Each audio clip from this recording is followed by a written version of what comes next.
Hey everybody, it's Mark Wood. I'm with three of my favorite people and musicians and artists and string players who will be doing master classes and performances at our virtual at-home companion version of our camp. So it's going to be really awesome.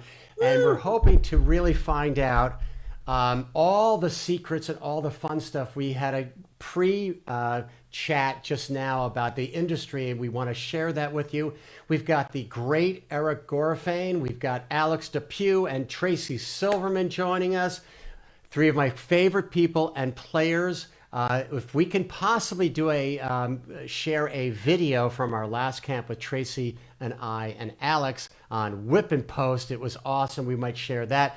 And we're also going to be joining on conversations about the industry a little bit and about what the electric violin and acoustic violin in a non-classical world is going to be explored at this session. I would love to start with Eric. Eric, how you doing? And we've been all goo-goo-eyed and drooling over your studio. And I know that welcome, is the Eric. coolest thing. Oh I my don't know, God. I don't know what it is. Tracy and Alex and I are all, yammering about your rig, and it's awesome. It's welcome, my friend. It's so good to see you. Thank you, Mark. Thank you, Laura. Thank you for having me. And hi to Tracy and Alex and everybody out there. This is my first Facebook Live ever. Oh, So fun. I'm Awesome. really happy to Welcome. be a part of this and looking forward to camp as well. I'm here in my studio in Los Angeles. Other than playing violin and writing string arrangements, I did get into recording and producing maybe in the early 2000s. Yeah. And so here's some of the gear. So, Excellent. Well, gear is it's a black hole. You just kind of keep going down and if Hey we man, So true. bank glad- account. I'm Yeah, glad you didn't throw away that old 16 track 2-inch back there. Glad you Yeah. hung on to that thing. I know. Wow. It's large, but it's also really fat sounding, and yeah, we have a good time with it. And before I share Eric's great bio, Eric, what was the moment in time where 16 track 2-inch was the newest thing? Are we talking Oh. 69, 70, 71? Probably a little bit later, maybe mid 70s, I would guess. That history, Yeah. I wouldn't be too accurate with it, but I would say somewhere between 72 and 75. I guess the Beatles were working on 4-track, Right. right? Early on, and Yeah. then they were able to get to 8-track, which was a big deal for them. But I think in America, 8-track came earlier, and I would then assume 16-track came earlier than it did to the Beatles. So, yeah, I'd say early to mid 70s. Yeah, it's just fascinating. What fascinates me equally is that the standard became 24 track for a 2-inch tape. So if you're thinking 16 track on 2-inch tape, there's more saturation on the tape per track. So Correct. that obviously translating to a higher quality. Yeah, a fatter sound, warmer sound, higher quality. Yeah. All that stuff. Very interesting. But Eric, you're awesome. We had you at our first camp Mhm. 11 years ago, and you've been focusing pretty much on the worlds of classical and rock music, and you've become an in-demand string arranger for artists such as Christina Aguilera, Sam Phillips, Def Leppard, Tesla, and more. He has also published several rock string quartet arrangements by songs of Radiohead, Coldplay, and Elvis Presley, and Yeah. with plans to What? do more in the future, Eric.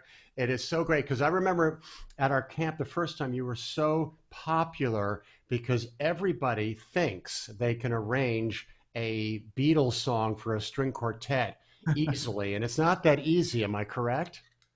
It's not that easy. But the good news with Beatles songs is there's so much good material there that it's hard to screw it up. Right. But at the same time, to make it sound hopefully interesting and fun, not just to play, but to listen to, is like anything, anything worth doing, it's worth doing right. Absolutely. Tell me about what it was like with Christina Aguilera. What was that song? I think you shared it at our camp. It was beautiful, right? The first time I Beautiful. worked, Yeah. the first time I worked with her, she wasn't actually there. We were working with Linda Perry, the producer and songwriter of Who's Beautiful. also awesome. Awesome. That was the Yeah. first day I met Linda, and we've had almost a 20-year working relationship since then. Oh, Um, And yeah, so it was a trio, string trio in the studio, and we kind of collaborated with Linda on ideas, throwing ideas back and forth. She's a very, very hands-on producer, and especially when it's her song, when she's the songwriter as well. But that started a relationship with Christina, the section quartet, my quartet. Ended up doing a lot of the promotion with her. We did Saturday Night Live. We did, at the time, TRL. We did a whole bunch of stuff with her. It kind of took us all around the country, and then ended up working on her next couple of records, but specifically Back to Basics, which was a double album that she did in 2005, which was the follow-up to Stripped. And I did 5 or 6 arrangements for that, including the song Hurt, which was another Linda Perry song. Shares the title with the Nine Inch Nails song, but it was a Linda Perry song that Christina did, and we had like a 36-piece string orchestra in the studio. Oh, so you didn't use the section quartet was part of that, but it was a larger group? We were part of that, and the section quartet played on some of the songs, but then I think 3 or 4 of the songs had a large ensemble. So we in the studio at the time could accommodate 36 string players, and so we crammed them all in there, and it was great. We had a really great time. What an incredible experience. Yeah. Going back to the beautiful arrangement, I never forget the beauty and the simplicity of it. Not a lot of virtuoso or arpeggiated figures, a lot of very, very long, elongated notes. Did that start out as that, or did it evolve into that arrangement? No, I think it started there. You know, again, Linda she'll sing you ideas in the studio. So she has something in her head. She'll start working, and then you start collaborating with her by playing that and then adding to it or making a suggestion. Then she'll take that and run with it. And it is truly a collaborative effort when working with her. Now, I've done a lot of string arrangements for her productions where I've written an actual arrangement. We bring it to the studio with the players, and it could change. She could change it a lot. She could also not change it at all. That happens, sometimes. So that's what's great working with her is, her ear is so attuned and so sharp that you end up what you end up with is always good. It's always great. And sometimes it's 100% of what I brought in, and sometimes it's 10% of what I brought in. But it's always an enjoyable experience. That's awesome. Now, bring us into the moment, because the 3 of us all have obviously live in recording studios and done sessions and done string groups. When you're, say, with a dozen string players, you've got the arrangement, and all of a sudden you need to change a percentage of it. Are you with your laptop? With what software? Are you doing this by hand and manuscript paper? Well, I use Finale. So when I come to the studio, it's all printed out, but I do bring my laptop just in case there are major changes. Sometimes there are like transpositions, in rare cases. But changes I make by hand with pencil and pen, and then just dictate them to the players. So it's a bit of a process, but that's. Yeah, and the energy, and it's not stressful. That's never a word that we use, because I don't feel it's stressful in those moments. It's invigorating, but it's intense, because guess what? Every 5 minutes, how much is this costing us? Yeah, the clock is always ticking. Yeah, exactly. Right? Yeah, so that's always that's the biggest challenge is to you've got an allotted set of time. Generally speaking, record labels don't want you to go into overtime. Oh, yeah. Now, there have been projects where they're just like, get it done. It doesn't matter if you need to spend a little extra money to make it right. That's the way we're going to do it. Like working with Beyonce, for example. That was, it was, the arranger was John Bryan. I was the orchestrator on that session and the concert master. And in making changes, John is super adept at just dictating changes on the fly to everybody. But we packed a lot of music into a 3-hour session. I remember it going a little bit over, mainly because Beyonce and Jay-Z showed up at the end. Oh, of And course. they wanted to hear Ah. everything. They're like, okay, great, we'll just keep going. So, but yeah, generally speaking, you don't want to go in overtime. You want to get everything done in the allotted time. And so there's a challenge. There's a little bit of pressure. But, you know, again, when you're working with people that you know really well and you have worked with in the past, it invariably gets done in the allotted amount of time. It's just kind of magically works that Oh way. my God, yeah. And I know that the night before, you know, there's a little anxiety, excited Of course. anxiety. Yeah. I mean, You I've been know? doing this a long time. We all have been doing this a long time. So I think we all know when we're prepared, we all know how to get prepared and how to be Right. prepared. That's the most important thing. If you're prepared and you're anticipating, the producer or the artist may not like this part or may not like this. So I have an idea of like, well, a suggestion to make in advance, then it makes it a lot less pressure filled when that moment comes, if that moment comes. Right, right. Awesome. Hey, Eric, can Yes. you share with us what you're going to be doing during your master class at MWROC? Sure. I'm actually going to, well, Mark mentioned earlier that I had published some string quartet arrangements. Now, my group, the Section Quartet, we're known for our own arrangements of rock songs. And the Radiohead material that we've done seems to have gotten a lot of notice over the years. And so I'm going to take my arrangement of Paranoid Android from their OK Computer album and kind of dissect it and analyze it a little bit and talk about, I want to kind of play the original song and then show how it translated or how I chose to translate certain things into the string instrument world. And that masterclass should go by really quick, just talking about that. I'm going to sneak in on that one, Eric. Yeah. Because I'm going to sneak in too. what you do, and the great arrangers do this, it's composition, what you do. It's, you know, people think that we're just rearranging notes and flipping them upside down and putting them into bass and alto clef, but you're actually composing In some cases, additional yeah, voice and additional melody sometimes, right? absolutely. And the trick with Radiohead is that their original arrangements, their own arrangements, are so lush and complex that to get it down to four voices or four instruments of a string quartet that's the biggest challenge, because you have to leave something out, or you've got to like take Right. three things and put them into one and morph them into one thing.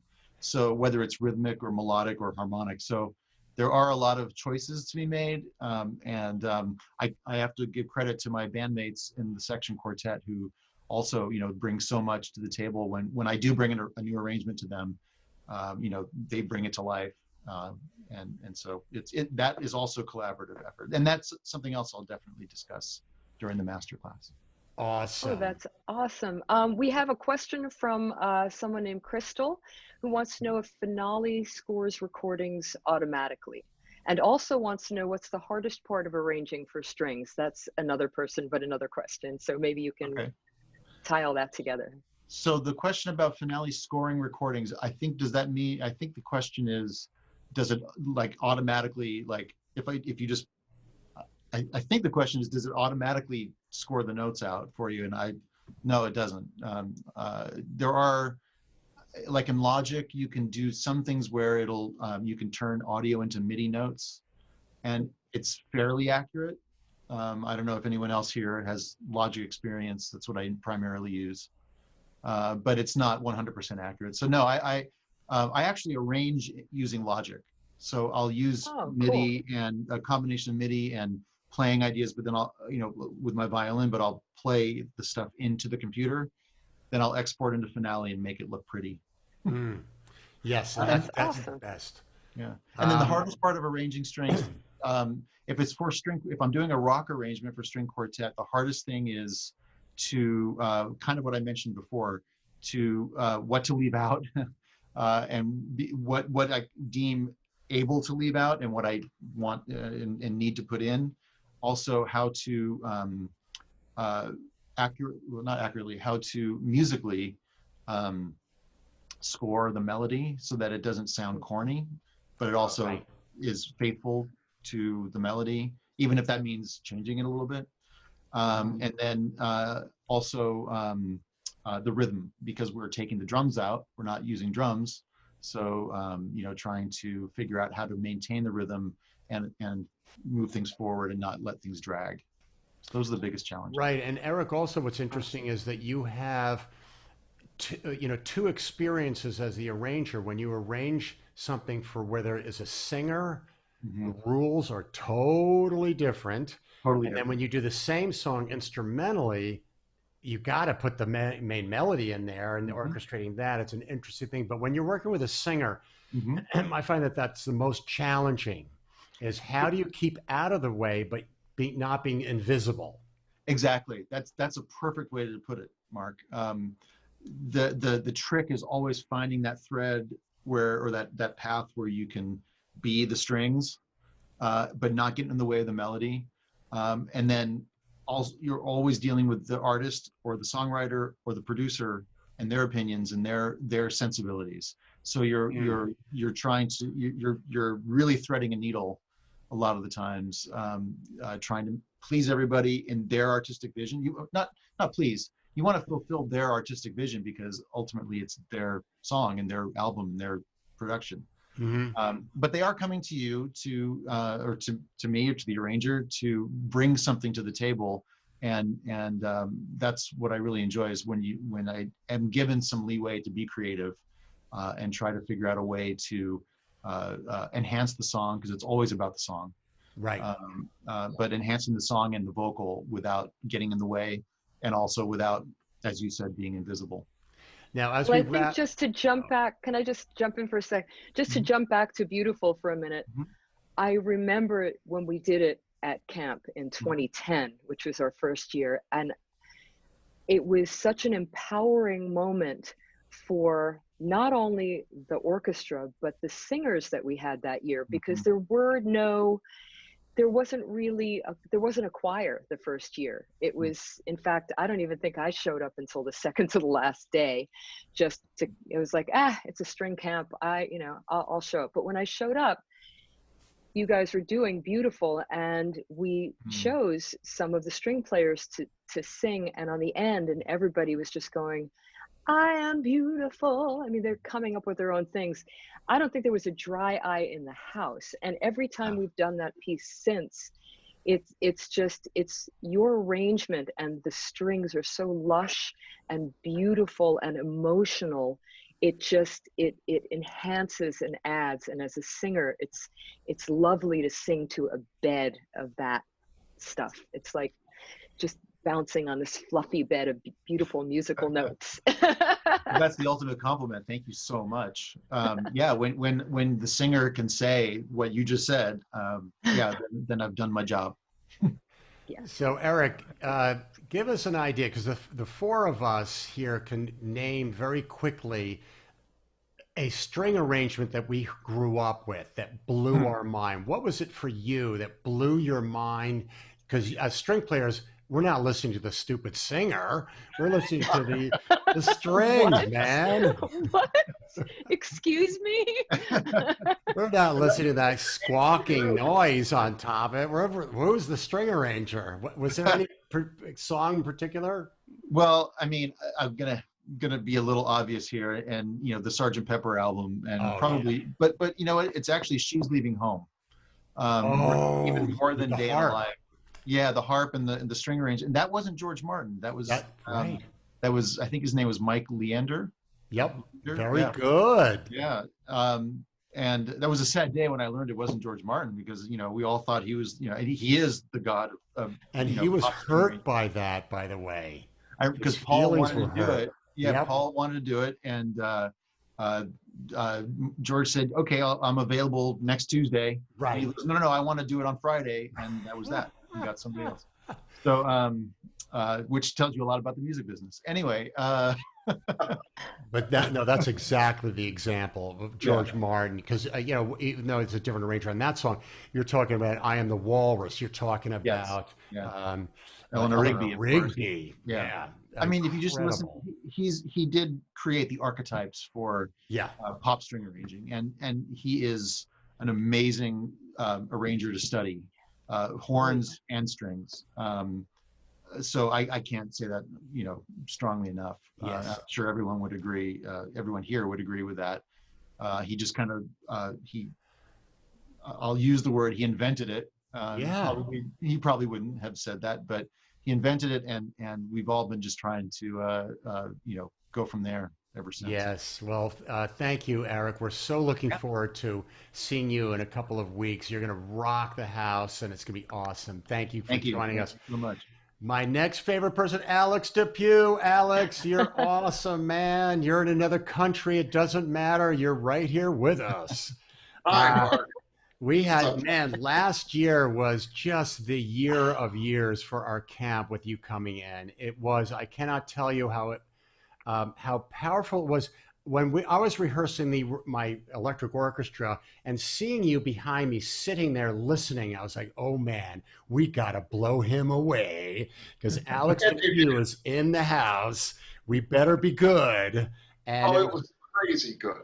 It was so moving for me to look back, and you were like, big smile on your face. I said, man, I wonder if he's figuring this out, because this is really a fully electric orchestra. But again, you're touring with Steve Vai and all these great artists. Alex started classical violin at the age of 5, fiddling at the age of 7, and a world champion for many years.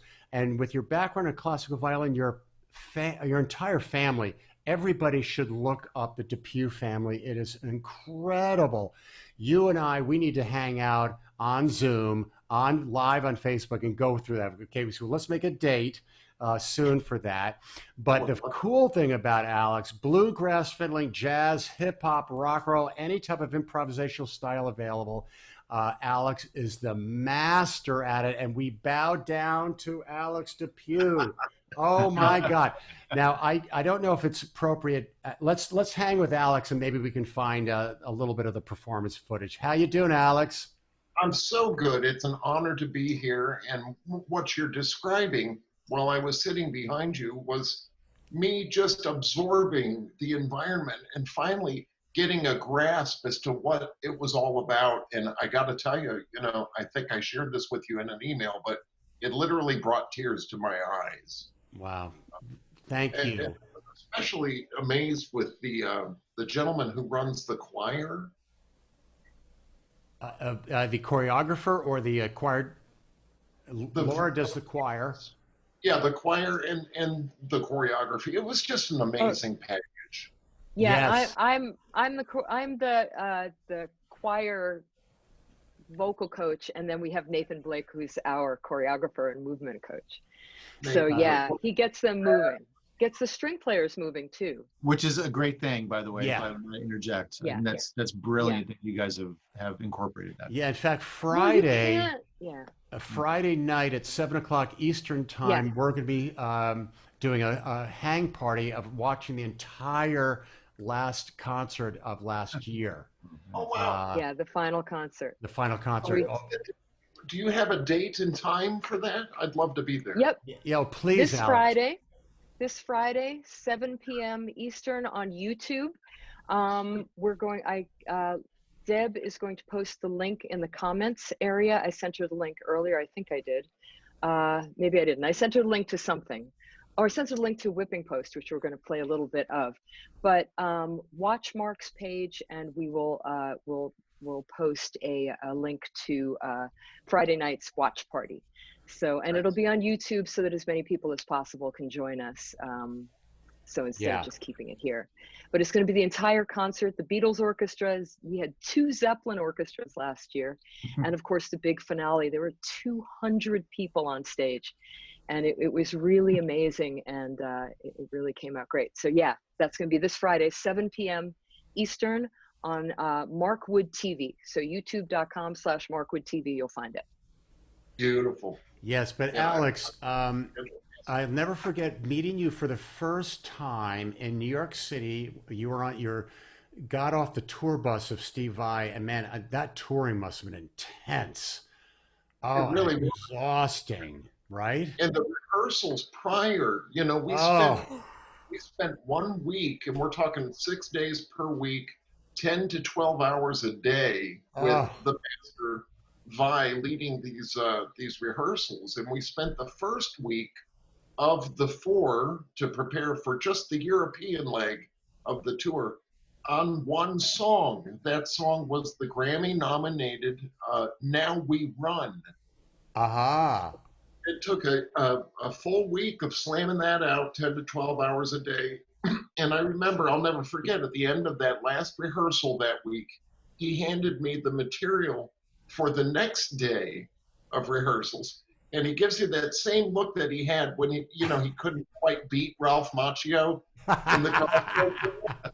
And he says, "So you'll have this by tomorrow morning, right?" And I'm like, "Absolutely, I'll have this by tomorrow morning." So you go back after 10 to 12 hours rehearsing with the band, only to practice that much more. If you don't sleep, then that's how it is. But it was great. What a And, rewarding experience. and the footage of that performance on Blu-ray and DVD is frightening. What you were able to do. And I had an honor, man, for a split second with you, me, and Steve dueling.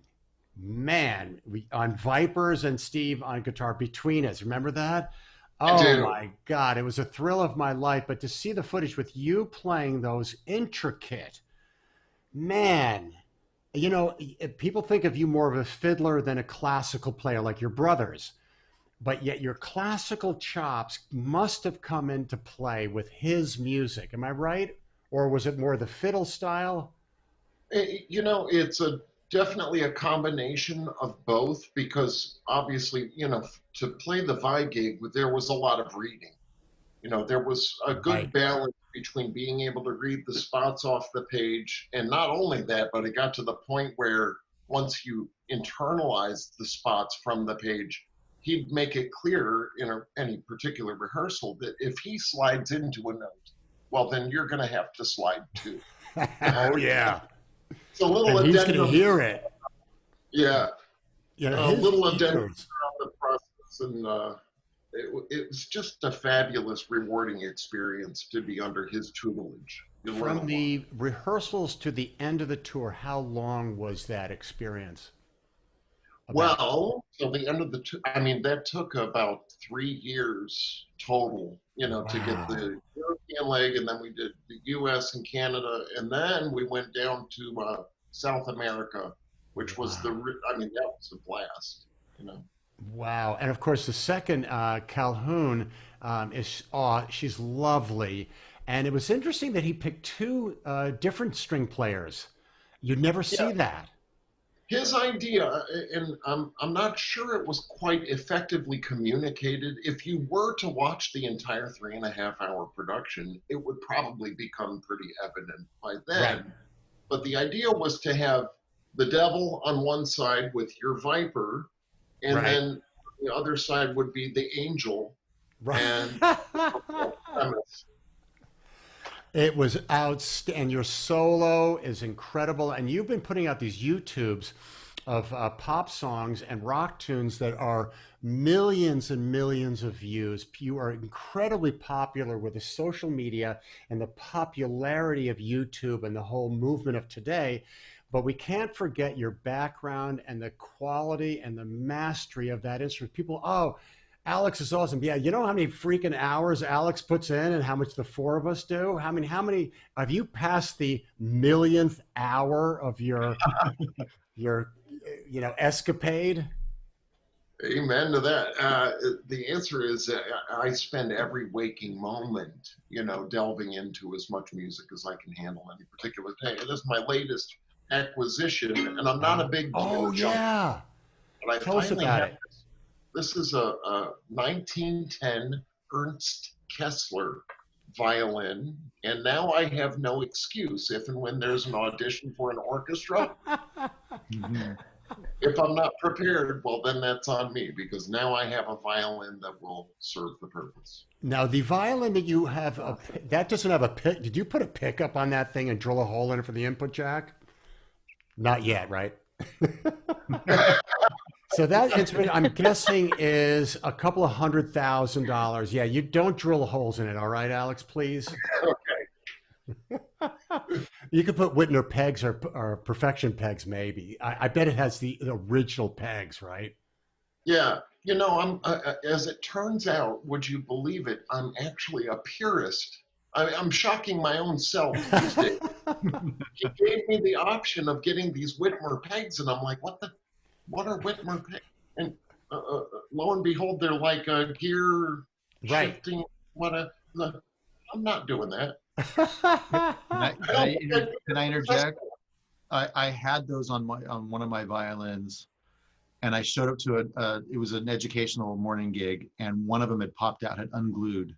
Oh. And it's not like you can just plug it back in. So it was a nightmare. Oh. And the next day, later that day, I took it back to the local shop and said, change them, put them back to the old pegs. Friction. Interesting. Yeah. Anyway, there you go. But Alex, one of my dreams was met last year when I was able to bring you, Tracy, and me for a split second. It was like, Mark, you can do whatever you want. You're going to die tomorrow. What are you going to do? What's your last meal, right? And Right. I was like, my last meal, I want Tracy and Alex, and of course, Laura singing that incredible vocal part. Laura, you don't have that queued up, do you?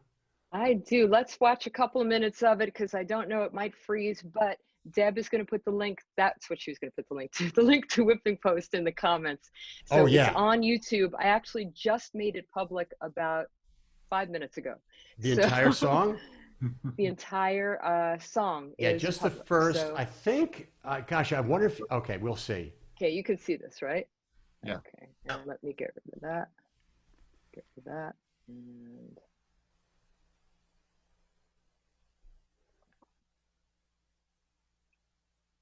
Let's see if we have sound. We're looking good. Looking great. oh, you can't hear the sound? No. All right, hang on. Sorry, guys. But anyway, Yes, we are. as Laura sets that up, we had one little rehearsal. Can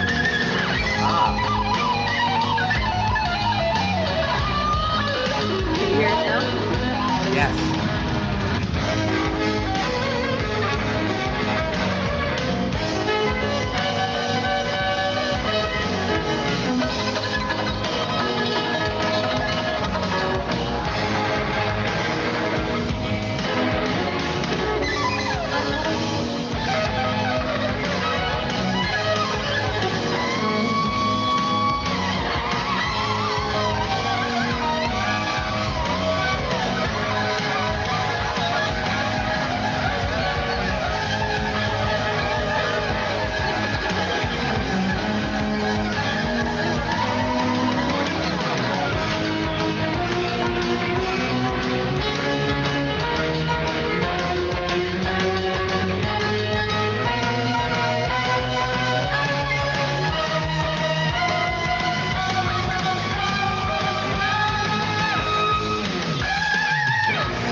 Gotta do Laura's notes coming up.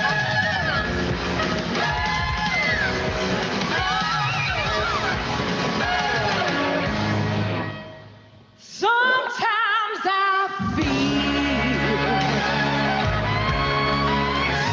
Yeah, Tracy.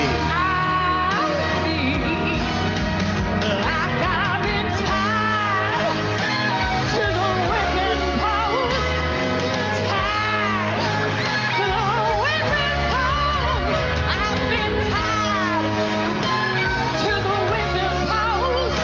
Oh Lord, I feel like I'm dying. Yeah, with a dancing skeleton. Yeah, Laura.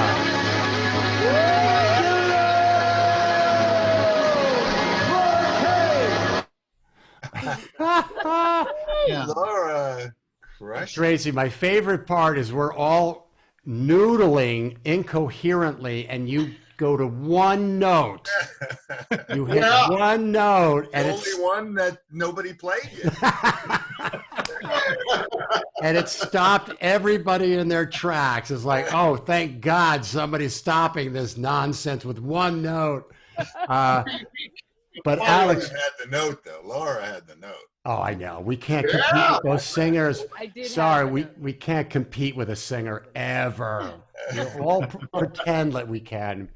But Alex, that moment for me personally, I don't care what you guys think of that moment. I loved it, That man. was awesome. That was Yeah, me too. heaven, nirvana, Cool. and it was exactly what I was hoping it to be. Completely useless notes everywhere. Hey, we But got in 100 years, Tracy, it'll be valuable. there was some three-part harmony going on there for a second. Totally. There was some crazy Hey. stuff, and the whole, you know, you Totally guys accidental. Need to watch, Yeah. you guys need to watch the whole rest of that because the whole song is brilliant. It's like 8 minutes of like awesomeness. It's Yeah. How much really preparation incredible. did that take?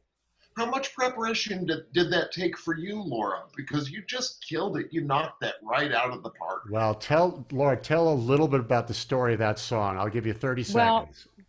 30 seconds. I've been singing that song since I was about 15, 16 years old.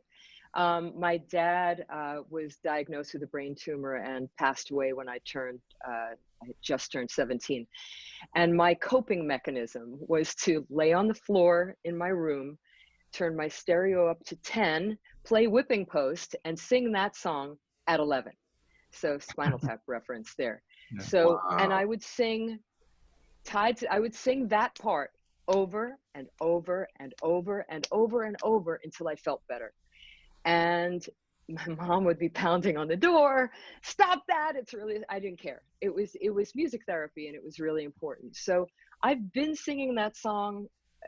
The interesting thing is I've never sung it live in a concert setting before. That was the very first time. And I'm not going to say that I winged it because I didn't, but I wanted it to have an authenticity to it of not looking too practiced.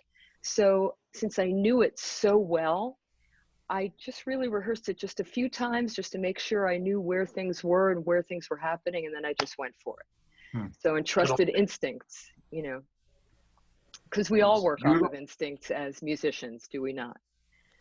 True. Agreed. Yeah. Yeah. And speaking of that, Alex, what are you going to be sharing with our MW rockers in Yes. just 2 weeks? I like the old-fashioned master class. You know, are you familiar with the whole concept? Share it with us. Share it with Well, us. it's a tried and true practice, which involves a coach or a violin teacher, and we have several students show up for that hour prepared with something to perform for the class. And upon completion of that performance, the coach or teacher would take charge and try different things or some advice that might lend itself towards a more successful performance. And that's really for the overall education of everyone in attendance because they can immediately apply what is learned with that one student to their own playing and whatever it is they may be working on. Beautiful. I'm going to sneak in on that too. You're awesome. Alex, man, I am so thrilled that our fabulous. relationship has blossomed so much in the last couple of years, seeing you at NAMM show and seeing you at the camp. This will flourish and continue to blossom. Our careers will be spectacular. Unfortunately, we're on a little break right now. Yeah, We got to hang in there. absolutely. I'm excited to be a part of it. And last year was indeed the same for me. It was a dream come true. I haven't been that excited on any stage since the VI tour. So I thank you all. Oh, Wow. great, Alex. And your lovely girlfriend, Ariel, girlfriend, are we not sure?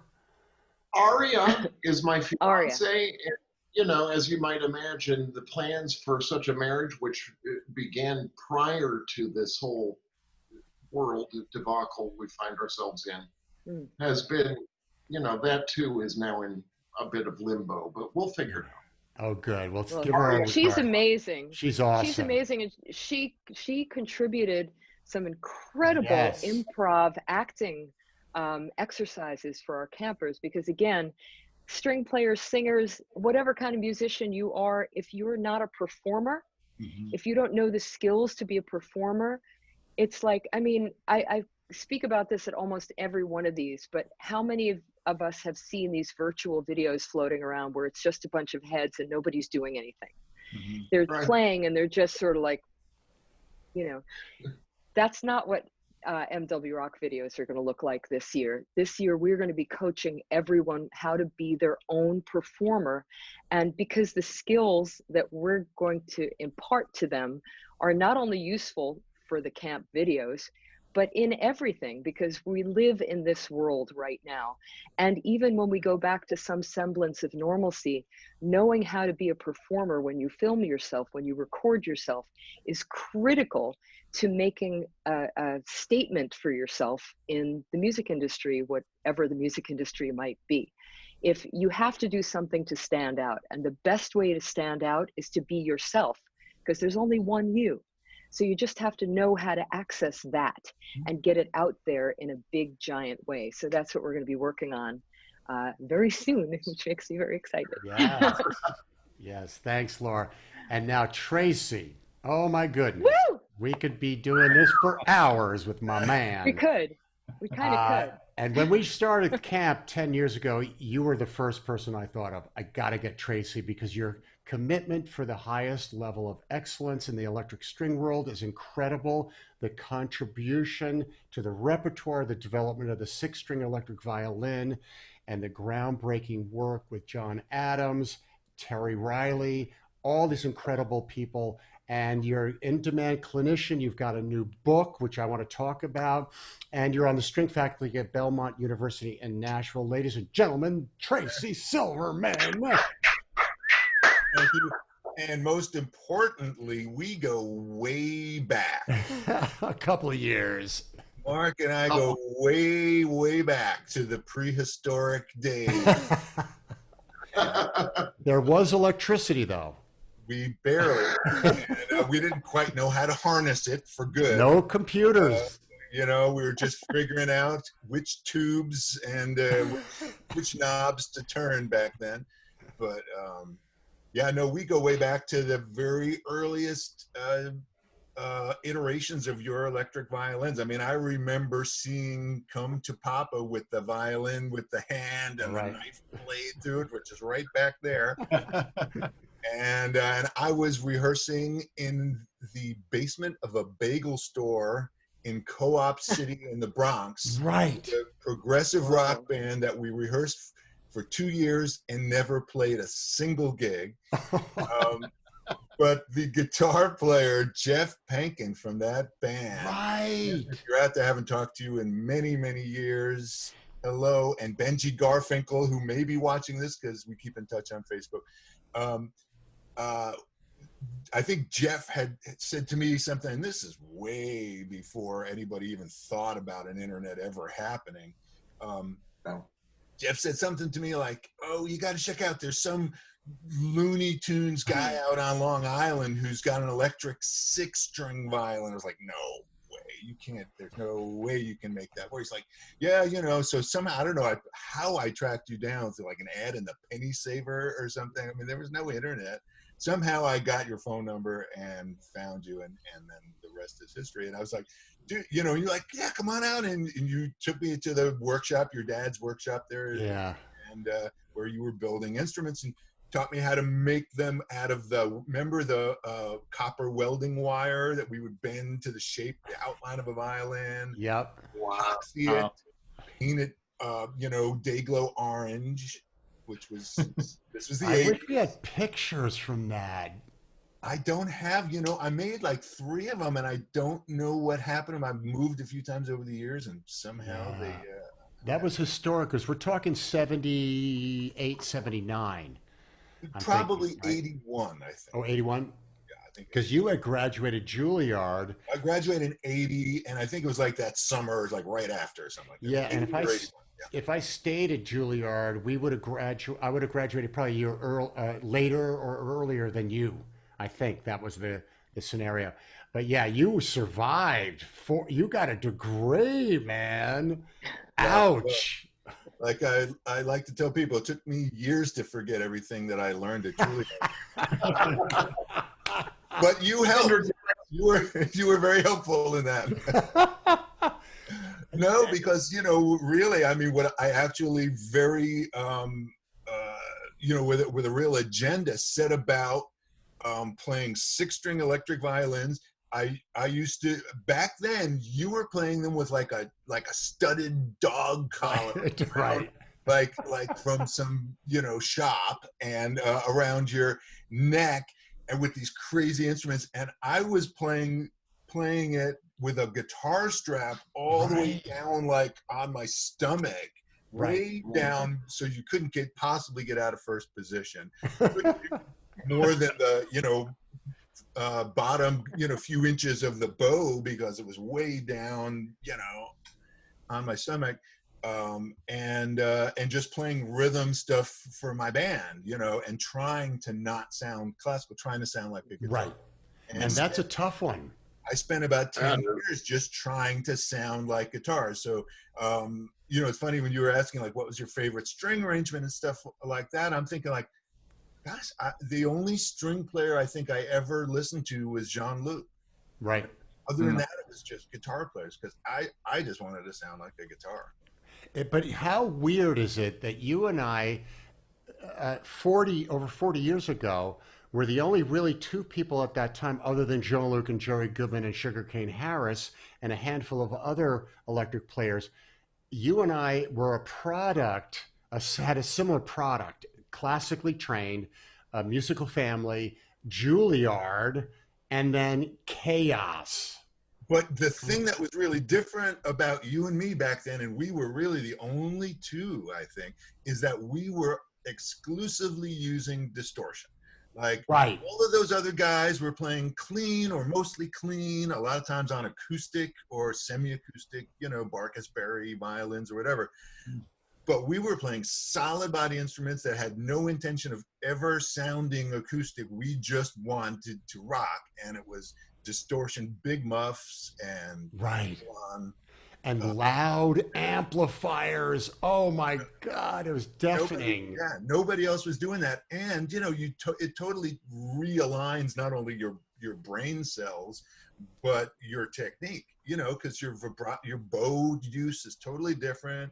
You have to mute strings or they feed back. And our vibrato changed. Everything changed. It was a real. Now, Tracy told me that Vi would pop in every now and then and see how things are going. Is that right? Was that who, Steve Vai? Steve Vai.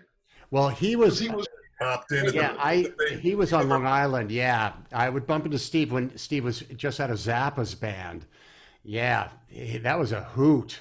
I think that was around the time Tracy and I were bumping into each other, right? 81, 82, when I had my Violaser that had a barrel at the end of my scroll that I'd shoot bottle rockets out of. Come on, Kiss wasn't even around at that time. Oh no, Kiss was around that time. Mark, is that behind you? Yes, I don't have pants on, so I'm not going to say that. You do not want me standing up. I'll do my own thing. Tracy and I are going to hang on doing a Zoom.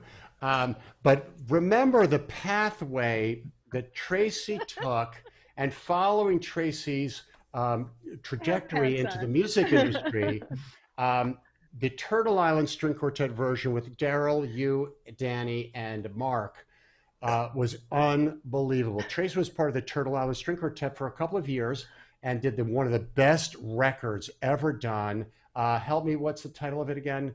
Who Do We Think We Are? Right. Yeah. Like a sort of a Tower of Power title. Who do we think we are? Who do you think you are? Incredible. You're playing in your groove technique, and then you went into the John Adams thing. You were doing all sorts of beautiful rhythmic stuff, and now you've got your book out, and I'm hoping that you're going to be able to share that with our participants in the next couple of weeks. Yes, actually, nice segue. That's exactly what I'm going to be doing in the class, is my strumboing thing, which is. Yeah, show the cover. Yeah.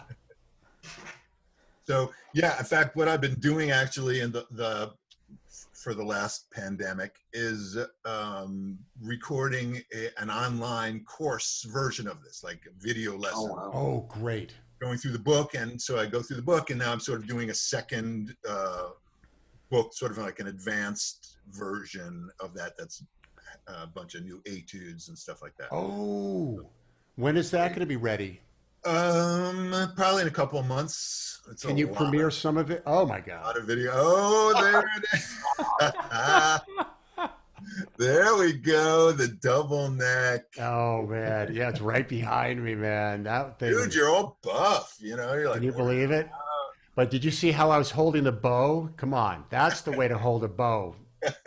No, Laura, show that picture again. I think I'm holding I the think bow. we need to look at that again. Oh, no, yeah. no. Right, Yeah. right. You're trying to do the Devil rock and horn. roll. You're trying to do this at the horn. same time. Right, right. I didn't even know that, Tracy. You're doing the until rock now. and roll thing. Right, Yeah, the devil's what is horn. that? Oh my gosh, yeah. That is a great shot. Oh my God, yeah. We'll talk about that later.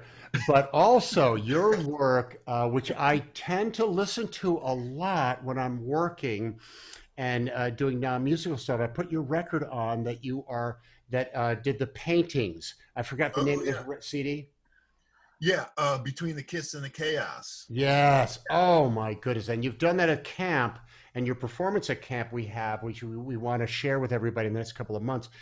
Breathtaking. One violin, loopers, and devices. It is impossible to describe, except it's lush, beautiful, impactful, emotional. It was a journey. It's a story.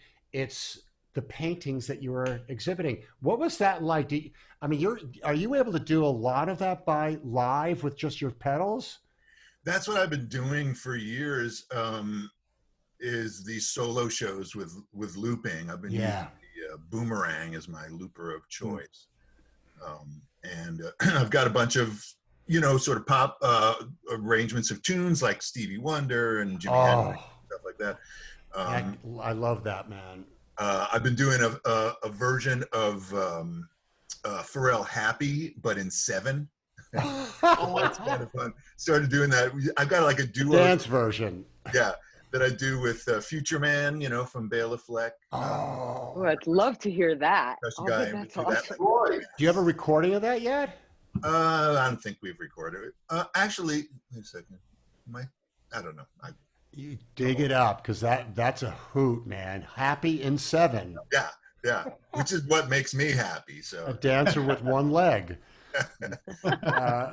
That's awesome, Tracy. Well, you're going to be doing a little bit of a master class, and you're also going to be performing. And again, sometimes our performances might be pre-taped or live. It's whatever you want to do. But your live stuff is so great. Do you have any plans yet, or is it too early to? I really need to start thinking about that, don't I? I don't. No, the answer is no. I don't have plans. Oh, we can wait. Yes, so do we. Not like a month, so Just put the press record and just do something. Just tune this your is instrument. what a lot of the kids, and this is, and by the way, I'm going to miss the kids so much because it is such a hoot doing this camp. The vibe of the kids, it's so like, kind of like what Laura was talking about a minute ago. It's so much more than just learning riffs and learning techniques, and where everybody's there to up their game. But there's such a community there over the last 11 years, and so many of the kids, come back, are what we affectionately call repeat offenders, and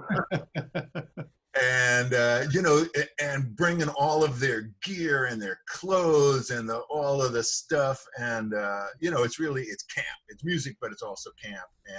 But I guess what I was starting to say is, picking what tunes to play. This is one of the most harrowing experiences for us teachers, because we know we're performing for all the other teachers, and everybody's trying to, in a very collegial way, trying to put their best stuff out there. And you always have to go like, oh, geez, I was going to play this, but the person before me just did this. Now what do I do?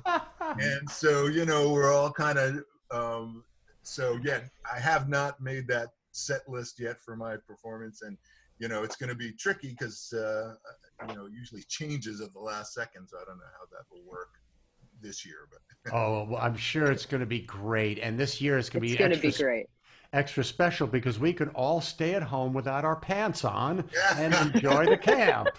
now, you know, if we were there, we would all somehow find some way to get there. But we can't do that. Oh, I did a master class and I forgot and I stood up and the entire class started cracking up. It's like, what are you laughing? Oh, shoot. Yeah. It's comfortable. I was going to say, you know, they do have sweatpants, Mark. You could just put on sweatpants. Not a good look. Oh my God. My hairy legs are much better. Anyway, guys, we adore you. Our fans love you. And it's just so great how you contribute to what Tracy and and Tracy, you can, I think that you can share this also. When we were coming up and running, our audiences were not string players. Our audiences were normal people and guitar players, but the string players weren't aware of us. And it's so nice after all these years that we have a little fan base that play the same instrument that we play. And they all come down to the front of the stage and Right. make a Mosh lot of noise, pit. which makes it a lot of fun. It's a I string dare say player's that's all mosh your pit. fault. That's all your fault, Mark. And I am thrilled. Somebody had to do it, man. Come on, let's get all these kids who love music, and they're, you know, they're not quite sure if they want to stay in an orchestra. They don't quite, you know, want to commit to another 5 years of Suzuki or orchestra or Beethoven. Who knows? We grab them and we say, wait a sec, don't quit yet. Check this out. And then 9 times out of 10, they continue playing. That's Well, all we want. You know, I got to say, Mark, you said something years ago when we first met and started working on this stuff. And it's probably, I think I was standing next to you in the workshop and we're like cutting wood or whatever. And we were talking about, you know, how we were both going to become rock stars soon. And you said, you know, it's my goal in life, my dream is to see kids one day playing air violin instead of air guitar. Right. That always resonated with me, man. Oh, It's wow. been my mission ever since. So. Interesting. Yeah, yeah. And I think Well, we I got will it. tell you some of the choreography that we incorporate into when we do the orchestra choir programs. We always have the choir kids air violining. So because they have to. So it is happening. It is now. It is here. Yes, and I'm so glad we were able to really do an in-depth hang with you guys. I do want to do a one-on-one in the next couple of months because each one of you has great, great stories and wonderful information to share with our audience. We must be available. We cannot hide, and we need to share. We need to inspire these kids. And there are thousands of them who have one foot out the door with a bowed instrument. It's like, no. This can do anything. If you like hip hop, you can do hip hop, jazz, rock, fiddling, classical. We do it all. But the interesting thing is that all of us, by the way, and I will end with this, we all started with our classical tradition of playing well and tune, bow hold, and all of this really, really important technical aspects. Once we learn that, then we can do whatever we want. But without that, I really believe that we're playing sloppily and our articulation's not good, but all of us have strong classical backgrounds. Anyway, lots of love, my friends. We will see you in 2 weeks or so. And we had a great hang. This is one of my favorite hangs, guys. Peace and love. This was awesome. MWROC.com, MWROC.com. Check it out.